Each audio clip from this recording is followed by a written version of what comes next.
విశ్వాకి phone చేసి అమూల్యని kidnap చేయమన్నా వల్లి. అసలు విశ్వాకి ఫోన్ చేసి వల్లి అమూల్యని ఎందుకు కిడ్నాప్ చేయమంది, ఏం జరిగింది అనేది ఈ వీడియోలో తెలుసుకుందాం. వీడియోస్ చివరి వరకు స్కిప్ చేయకుండా చూసేయండి. వీడియో నచ్చితే తప్పకుండా లైక్ చేయండి. వల్లి వేదవతి కాళ్ళ మీద పడి క్షమాపణ అడుగుతుంది. నిన్ను ఈ జన్మలో నేను క్షమించను, ఎప్పటికీ కూడా నిన్ను మాత్రం నేను క్షమించదలుచుకోలేదు. నిన్ను చూస్తుంటేనే నాకు అసహ్యం వేస్తుంది. మా ఆయన దృష్టిలో నువ్వు ఈ ఇంటి కోడలివి మాత్రమే, నా దృష్టిలో ఎప్పటికీ కూడా నువ్వు ఇంటి కోడలివి అవ్వలేవు. నాకు ఇద్దరే కోడళ్ళు, నర్మదా, ప్రేమ, అంతే.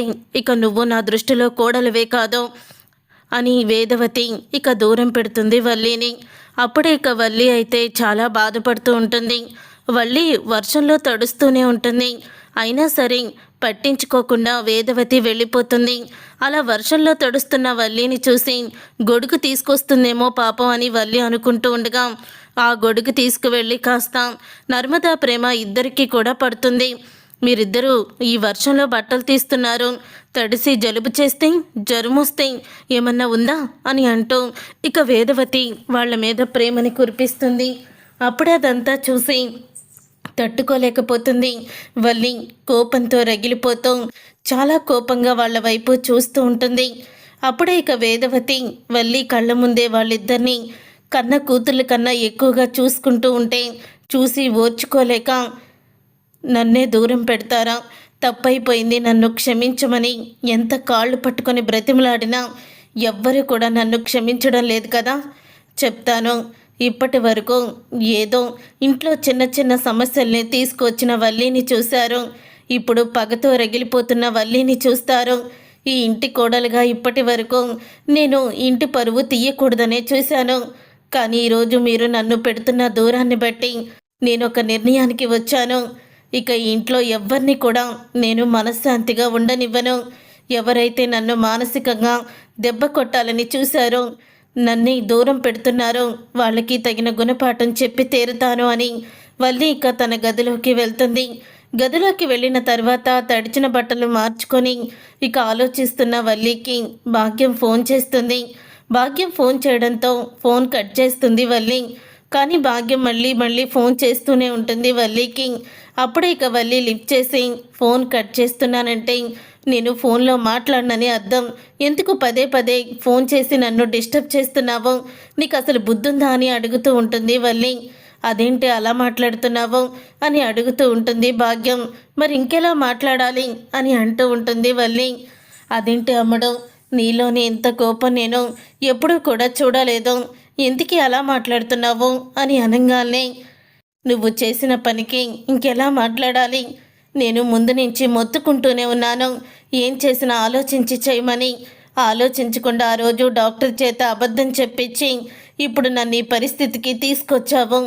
ఇంటికి తీసుకువెళ్ళారే తప్ప ఎవ్వరూ కూడా నన్ను మనిషిగా లెక్క చేయడం లేదు. ఒక్క మా మావయ్య గారికి నిజం తెలియలేదని ఆయన మాత్రమే నా మీద ప్రేమ చూపిస్తున్నారు. మిగతా వాళ్ళందరూ కూడా నన్ను ఒక పురుగును చూసినట్టు చూస్తున్నారు. నా భర్త జీవితంలో నిన్ను భార్యగా ఒప్పుకోను. నలుగురు దృష్టిలో నువ్వు నా భార్యవి, కానీ నా దృష్టిలో మాత్రం నువ్వు నా భార్యవికే కావు. నీతో ఈ జన్మలో నేను కాపురం చెయ్యను అని నా పక్కన పడుకోకుండా తను బయటికి వెళ్ళి చాపా దిండు పట్టుకొని వెళ్ళి పడుకుంటున్నాడు. మా అత్తగారు కూడా నన్ను ఒక పరాయిదానిలా చూస్తుంది. ఇంటికి వచ్చిన ముత్తైదువుల ముందు పసుపు కుంకుమ నర్మదకి, ప్రేమకి ఇప్పించి నన్ను అవమానించింది. సరే అని కాళ్ళు పట్టుకొని ఈసారి మాత్రం ఇక ఎటువంటి తప్పు జరగకుండా చూస్తానని బ్రతిమలాడాను. అయినా సరే ఆవిడ నా మాటకి కరగలేదు అని చెప్పుకుంటూ వస్తుంది. అప్పుడు ఇంకా వేదవతి మాటలు అన్నీ కూడా చెప్పుకుంటూ వస్తుంది భాగ్యానికి వల్లి. అలా చెప్పిన తర్వాత అప్పుడే ఇక భాగ్యం, అందుకనే అమ్మడు, వాళ్ళ మీద గృహహింస చట్టం కింద కేసు పెట్టి వాళ్ళని జైల్లో పెట్టిద్దామని అన్నాను. కానీ నువ్వే తొందరపడి బావిలో దూకి ఆత్మహత్య గట్ట పాల్పడ్డావు అని చెప్తూ ఉంటుంది భాగ్యం. అప్పుడే ఇక వల్లి, లేదు, వీళ్ళని జైల్లో పెడితే వీళ్ళ పరువు తీసిందాన్ని అవుతాను, అందరి దృష్టిలో నేను చెడ్డదాన్ని అవుతాను. కానీ ఈ ఇంట్లోనే ఉంటాం, మానసికంగా వీళ్ళని దెబ్బ కొట్టి జీవితంలో వీళ్ళు కోలుకోకుండా చెయ్యాలి. ఆ మానసిక వేదన జీవితాంతం వీళ్ళని వెంటాడుతూనే ఉండాలి. నన్ను దూరం పెట్టాక నేనెంత మానసికంగా బాధపడుతున్నానో అంతకి 100 రెట్లు బాధ వీళ్ళకి వచ్చేలా చేస్తాను అని వల్లి అయితే అంటుంది. ఇక వల్లి అలా అన్న తర్వాత అప్పుడే భాగ్యం ముందు కూడా ఇలాగే నర్మద మీద నింద వేసి నేను గెలుస్తాను అన్నావు, ఏం జరిగింది? ఆ నర్మద కాస్త నీ గుట్టు బయట పెట్టింది. ఇప్పుడు కూడా అదే శబ్దం చేస్తున్నావేమో నాకు అనిపిస్తుంది. ఆ నర్మదతో అంత ఈజీ కాదు. 2 సార్లు నీవు నీ దగ్గర మోసపోయిన వాళ్ళు మూడోసారి నమ్మకంగా వస్తారని గ్యారంటీ లేదు. నువ్వు ఇలాంటి ఐడియాలు ఏమన్నా ఇస్తే మాత్రం అసలు నాకు ఫోన్ చెయ్యొద్దు. ఏం చెయ్యాలో ఏం చేయకూడదో నాకు మొత్తం తెలుసని భాగ్యంతో అంటుంది. వల్లి, ఇక నువ్వు ఫోన్ పెట్టేయి. పదే పదే ఫోన్ చేయొద్దు. నాకు వీలు దొరికినప్పుడల్లా ఎవరూ లేని టైంలో నేను నీకు ఫోన్ చేస్తాను. నాకు పుట్టింటితో పూర్తిగా నాకు సంబంధం తెగిపోయినట్టే ఉంటాను, కానీ మీ ఇద్దరిని కానీ నేను వదిలిపెట్టను. గుర్తుపెట్టుకో అమ్మా అని అంటూ ఉంటుంది భాగ్యంతో వల్లి. వీళ్ళని దెబ్బ కొట్టే వరకు నేను నిద్రపోను అని అంటుంది. ఇక దాంతో ఆ మాట విని, సరే అమ్మడు, నీకు వీలైనప్పుడే నువ్వు ఫోన్ చెయ్యి, అంతే తప్ప ఇక నేనైతే ఫోన్ చేయి నీకు అని చెప్తుంది భాగ్యం ఫోన్ పెట్టేశాక అప్పుడే ఇక బయట అమూల్య ఒంటరిగా కూర్చొని ఆలోచిస్తూ ఉంటుంది. అమూల్య ఒంటరిగా కూర్చొని ఆలోచిస్తూ ఉండగా అప్పుడే రామరాజు వేదవతి వల్లి దగ్గరికి అయితే వస్తారు. రేపు నువ్వు చెప్పే కోర్టులో తీర్పు మీదే అంతా ఆధారపడింది. ఒకవేళ నువ్వు కోర్టుకి రాకపోయినా, తీర్పు సరిగ్గా చెప్పకపోయినా, సాక్ష్యం నేను కాదు అని అన్నా కూడా ఏమీ చెల్లదు. అందుకని నువ్వు మాత్రం అస్సలు కూడా తగ్గొద్దు. మీ అందరం కూడా నీకు అండగా ఉన్నాము. ఆ విశ్వాగాడికి జైలు శిక్ష పడాల్సిందే. నువ్వు కోర్టుకు వస్తే తప్పకుండా వాడికి జైలు శిక్ష పడుతుంది. జీవితంలో బయటికి రాడు. వాడి గురించి నువ్వు ఇంకా ఆలోచించొద్దు. నువ్వు మాతో పాటు కోర్టుకి వస్తున్నావు అని అంటూ ఉంటాడు రామరాజు. ఇక రామరాజు అన్న మాటలకి అప్పుడే షాక్ అయిపోతూ ఉంటుంది వల్లి. ఓహో, రేపు ఈ అమూల్యని కోర్టుకి తీసుకువెళ్తే ఆ విశ్వాగాడికి జైలు శిక్ష పడుతుందన్నమాట.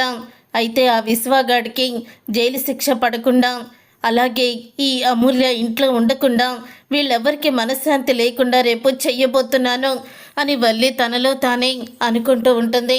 అలా అనుకుంటున్న వల్లి వెంటనే ఇక ఫోన్ తీసుకొని విశ్వాగాడికి ఫోన్ చేస్తుంది. అప్పుడే ఇక విశ్వ, ఇదేంటి ఈ వల్లి ఫోన్ చేస్తుంది అని అనుకుంటూ ఫోన్ లిఫ్ట్ చేస్తాడు. చెప్పు అని అంటూ ఉంటాడు. నెంబరు బాగానే పెట్టుకున్నావే అని అంటూ ఉంటే, నెంబరు గుర్తు పెట్టుకున్నాను, మనిషిని గుర్తుపట్టాను, కానీ నువ్వెందుకు ఫోన్ చేశావు అని అడుగుతూ ఉంటే, నేనెందుకు ఫోన్ చేశానో తెలుసా? రేపేనంట కదా మీ కోర్టు కేసులో వాయిదా, అందుకనే ఫోన్ చేశాను అని అంటూ ఉంటుంది వల్లి. అవును, రేపు కోర్టులోకి అమూల్య వచ్చే సాక్ష్యం చెప్తే నాకు ఖచ్చితంగా శిక్ష పడుతుంది. అదే ఏం చెయ్యాలా అని ఆలోచిస్తున్నాను అని అనగానే, నువ్వు ఆలోచించాల్సిన అవసరం ఏమీ లేదు.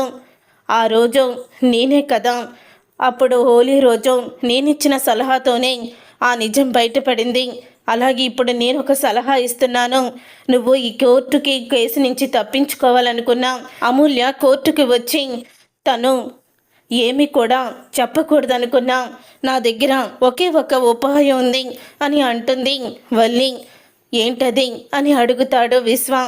ఏం లేదు, నువ్వు ఒక పని చేస్తే ఖచ్చితంగా ఈసారి మాత్రం అమూల్య కోర్టుకు వచ్చి సాక్ష్యం చెప్పదు అని అనగానే, ముందు నీ ప్లాన్ ఏంటో చెప్పు, ఆ తరువాత ఆలోచిస్తాను అడుగుతాడు విశ్వ.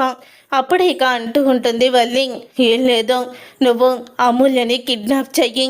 తనని కిడ్నాప్ చేస్తే తను కోర్టుకి రాదు, అలాగే నీకు శిక్ష పడదు. కోర్టుకు వచ్చి అమూల్య సాక్ష్యం చెప్పలేదని రేపే ఆఖరి తేదీ కాబట్టి కోర్టు కేసు కొట్టేస్తుంది. అప్పుడు నువ్వు దర్జాగా బయట తిరగొచ్చు అని వల్లి అయితే చెప్తుంది. ఆ మాట విని, ఏంటి నన్ను మరొకసారి అడ్డంగా ఇరికించాలని నువ్వు నీ కుటుంబంతో కలిసి ప్లాన్ ఏమన్నా చేస్తున్నావా, ఈ సలహా ఇస్తున్నావు అని అడుగుతాడు విశ్వ. లేదు, నేను ఎవ్వరి మాట కూడా వినదలుచుకోలేదు, ఎవ్వరూ నాతో మాట్లాడడం లేదులే. నువ్వు నేను చెప్పినట్టు చేస్తే ఖచ్చితంగా నీకు శిక్ష పడదు విశ్వ, గుర్తుపెట్టుకో అని వల్లి అంటుంది. అప్పుడే విశ్వ ఫోన్ పెట్టేస్తాడు మాట్లాడకుండా. రేపటి రోజున అమూల్య ఎక్కడికి వెళ్ళిందో తెలియక ఒకరినొకరు ఏడ్చుకుంటూ పట్టుకుంటూ ఓదార్చుకుంటూ ఉంటారు. నన్ను ఇబ్బంది పెట్టిన వాళ్ళెవ్వరినీ సంతోషంగా ఉండనివ్వను అని ఇక వల్లి అయితే అనుకుంటూ ఉంటుంది. చూసారుగా ఫ్రెండ్స్, రాబోయే కథలో ఖచ్చితంగా ఇలాగే జరగబోతుంది. మరి ఇలాగే జరగాలని మీరైతే కోరుకుంటున్నారా? అయితే వీడియోని తప్పకుండా లైక్ చేసి ఛానల్ని సబ్స్క్రైబ్ చేసుకొని పక్కనే ఉన్న గంట సింబల్పై ఆలని క్లిక్ చేయండి.